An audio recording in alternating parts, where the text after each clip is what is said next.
Hi, okay, how are you today? How are you doing? How are you feeling? We've come to day 7 of Menopause Solutions and on this phase, and I hope you've enjoyed it. I hope it's given you lots of insights and it's helping you restructure your life to assist a good menopause transition and beyond. So today we're going to talk once again, like we did in phase 1, about osteoporosis and muscle loss, because it has a huge impact. I would say the biggest impact, I would suggest, because so many things are affected by osteoporosis and muscle loss. We know that balance is affected, but not only that, we're looking at pain relief and trying to prevent that in the future, and try to remove any chance of medication for as long as we can on any of these things. And we can do a lot of things ourselves, and that's what we're going to make sure we're doing. So let's have a look at the stats. By the time somebody reaches 70, they have lost 30 to 40% of bone in their body. And that is absolutely mind-blowing, isn't it? That's absolutely mind-blowing. 30 to 40% of bone loss in their body.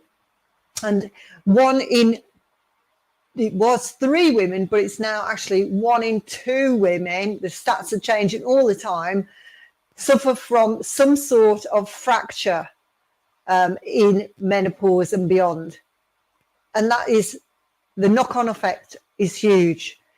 And I will say to you that the signs and symptoms when you are moving forward in menopause and you've gone through perimenopause, you're in menopause, you're beyond now, because that is on from that as well, are there. They come to you. They can come to you, and I'm 58 and I do everything right. Everything right. I'm not an angel. I'm not a saint. But you can see some changes that are beyond your control. So we have a look at hereditary. What's hereditary? What's your genetics? And a lot of those things, like if they're genetic and you really, even if you've taken everything off chance and looked into everything really deeply, into your diet, nutrition, as we'll talk about in a while, if your hereditary is there, your genetics are there, you are more liable, more susceptible to having bone issues. So take a look. It might be worth taking a look at your parents, taking a look at your grandparents now, and having a look and just seeing if they've lost height. Most people do by the age of 70 have lost some height. If their spine has changed over time, if they've started to develop a bit of a stoop or a curve in the spine, if they've had fractures in their body through just crumbling bones, if they suffer from osteoporosis, you may never know with some people, because in this country, we tend to only ever do any DEXA scan, which is a bone density scan, if we have had some fracture take place. And they won't do that often if you are under the age of 40. And often you still have to ask for that scan. And it's important that you do go and get that scan. If you have the chance, go and get it. And I advise anyone that's over the age of 50 and women to have a look if you can get a private healthcare scan on that to check your bone density, have an idea where you are, know your stats on your body. This is what we want to start to do, know our stats. So go and find someone, private healthcare, that can do a bone DEXA scan so you know where you're starting from. Because we know menopause has an effect, big effect on after estrogen departs from building, we know that it has an effect on the bones. Also, with that, childbearing has a big effect on the bones. Lactation, if you breastfed, lots of things have, so you've got hereditary, childbearing, menopause, big things that have effect on your bones and health. So what can you do? What knock-on effect can that have? Let's have a look at the risk factors on that. Well, we know that falls are a huge one on that.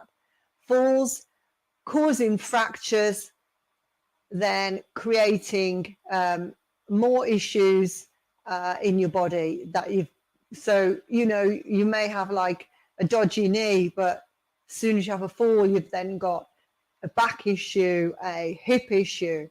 So let's also have a look at the other things. So if you're getting connective tissue issues, so the connective tissue is things like the things that plantar fasciitis, if you have glute issues, but sort of connective issues like piriformis pain, if you get frozen shoulder, if you get knee issues, knee pain, the ligaments, tendons, the ligaments is your connective tissues and your tendons, your Achilles tendonitis maybe, back pain from the hip girdle, the neck pain, if you're suffering from neck pain, this can all be connective tissue, the ligaments, tendons that are impacted too. So we're not just talking about bones, because that's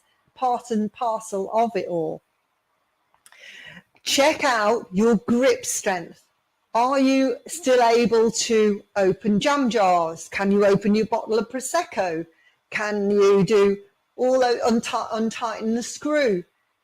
All the things that you've taken for granted, are they starting to be diminished? Are they diminishing now? Are you struggling to do that? And if you are, don't give up on it. Please don't give up on it. Address the situation. So I'm trying to see if I've got anything here.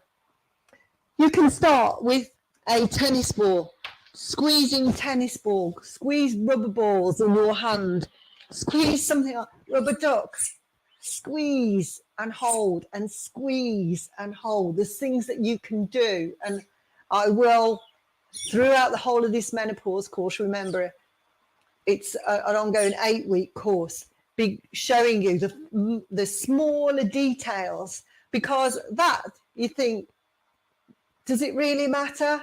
Yes, it does, because it is a sign of longevity, believe it or not, because it's a survival thing that you need for survival.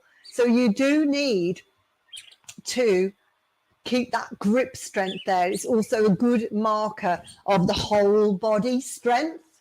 In fitness assessments, we used to do the grip strength regularly to test the strength of the whole body. And so that is a marker of the whole body strength, if your grip strength is starting to go. And I know a few weeks ago mine was.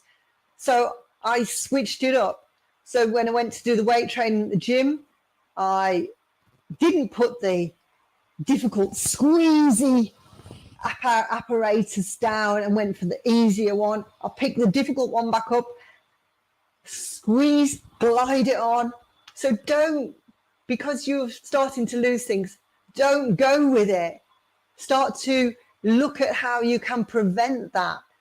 Notice and observe these things are deteriorating, degenerating, and address it straight away. Because like many people, I've had a wrist fracture from ice dancing and from riding my bike and falling off twice. Once I knew about, once I thought I did and didn't go to the hospital, and the second one, I went to the hospital, which said I'd had one already. And, you do have some tendon sort of, when you stop you doing things with it, you start to lose it again. some people give up at the beginning, think they're never going to get it back, but you will. You can, and you must try, because it's really important. So they're the two things, the three things that you may not have thought about. Your connective tissue, plantar fasciitis, the bottom of your feet, the soles of the feet. A lot of people get pain there. That's to do with the connective tissue. Your grip strength, yes, and then your balance. Check out your balance, because at the same time your muscle is diminishing too.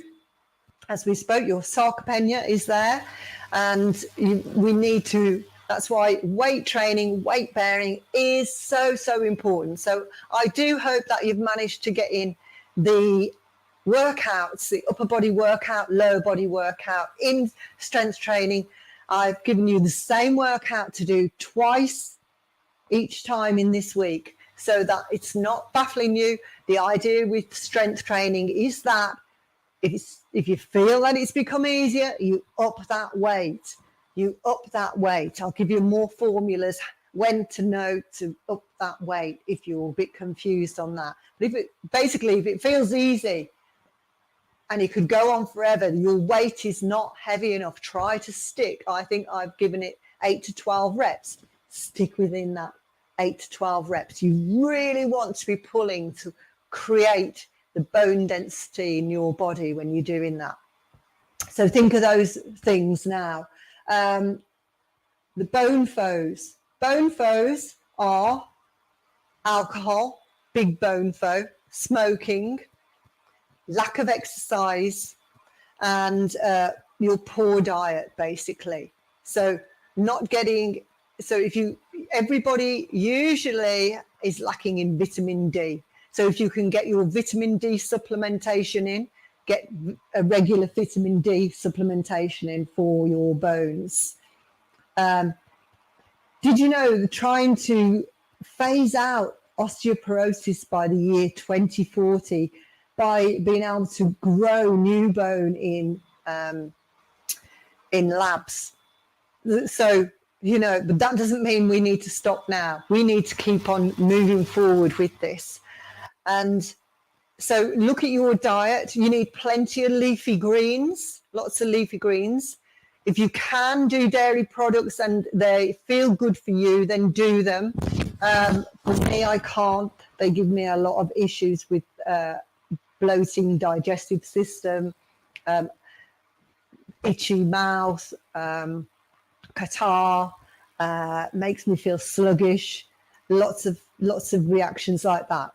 So you have to look at the other foods that you can get it in, which is the leafy greens. And and so we also want to get the vitamin D supplement. Those are really important, and eliminating what we don't want. Following a Mediterranean diet as well is amazing, with your nuts, your seeds, all of that, all of those type of foods. We've spoke heavily on Mediterranean diet before in positive weight loss and stuff like that. So please, I hope that's helped. Again, a little reminder, and explained maybe a few things that you can look out for, because as you move through menopause and beyond, you're going to see these maybe at an earlier age. You may feel some changes in your back. Like, for example, when you sit back against a chair, your backbone may feel different against the chair. So, it's things like that. It's checking your posture, being aware of your posture all the time.